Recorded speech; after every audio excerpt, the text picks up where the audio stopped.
De retour avec mon casque sur la tête pour vous parler du marché des actions et où on en est, faire un point, un topo, on va voir ça en direct. La dernière fois que je vous en avais parlé, donc c'était une semaine après le signal de l'indicateur, donc c'était peut-être vers là.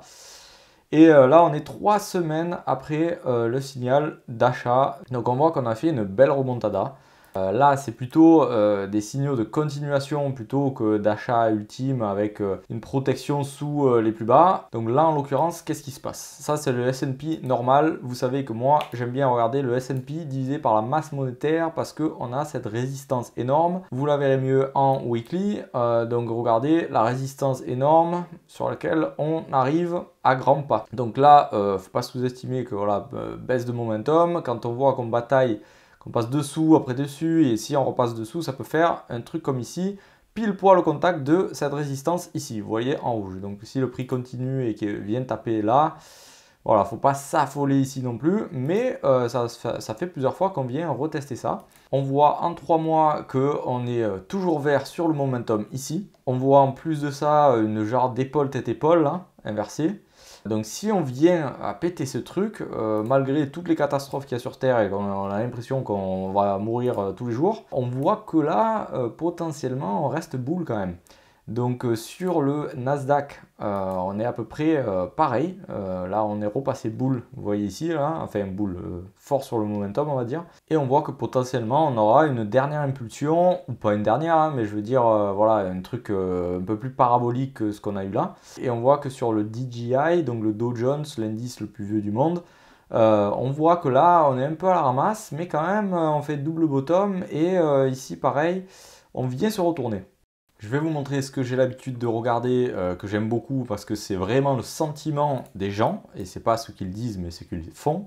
Donc c'est les puts et les calls. Donc les puts c'est quand on parie à la baisse, donc on parie que le marché va baisser, et les calls c'est quand on parie à la hausse et que le marché va monter. Donc moi j'ai fait ma petite sauce ici avec des moyennes mobiles et on voit que à chaque fois qu'on passe sous la ligne verte, vous voyez ici en bas là, j'ai marqué bottom, la courbe jaune là. Quand elle dépasse le plus bas, on voit que sur le marché du S&P 500, on se retourne à la hausse parce que les gens deviennent très pessimistes et en fait c'est le plus mauvais moment de vendre le marché mais plutôt de l'acheter. Donc c'est un peu, le marché va un peu à contre-tendance du sentiment global des gens.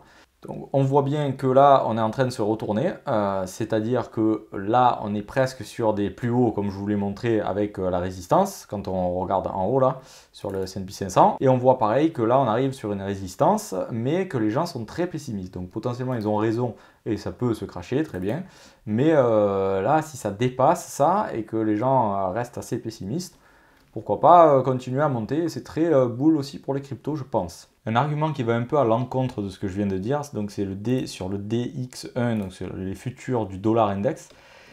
Le dollar index, pour vous faire un truc un peu simple, c'est que c'est le dollar par rapport à un autre panier de devises, donc qui comprend de l'euro, du yen, de tout ce que vous voulez, mais qui est quand même vachement pondéré sur l'euro.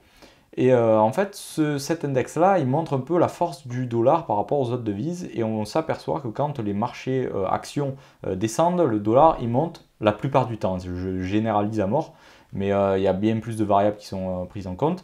Et en fait, ici, c'est un indicateur qui va montrer donc le COT, ça s'appelle le COT, vous pouvez le chercher dans l'indicateur sur TradingView. Moi, il est juste un peu modifié, c'est moi qui l'ai modifié.